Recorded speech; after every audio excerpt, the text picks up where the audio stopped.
এখানে জমিনে অনেক ঘাস হয়েছে, ঘাস নেওয়ার জন্য কামলা নেওয়া হয়েছে।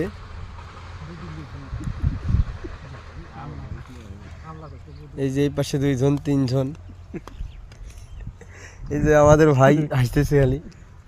দেখেন আমাদের পেঁয়াজের জমিন, ইনশাল্লাহ পেঁয়াজটা বাম্পার হতে পারে। কেবলমাত্র সবেমাত্র আজকে 12-13 দিন বয়স, সেই রকম পেঁয়াজ হয়েছে।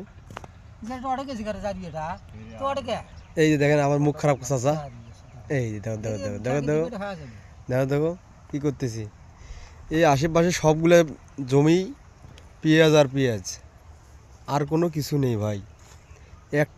একটি জায়গা, এই একটু না জায়গা দেখেন দেখেন খালি একটু না হবে বুঝি কাটা 4-5 জায়গা শাক, আর না তো এই একটু জায়গা দূরে ধান, আর সব পেঁয়াজ আর পেঁয়াজ। পেঁয়াজের যে কী দশা হবে কিছু বলতে পারতেছি না আমি।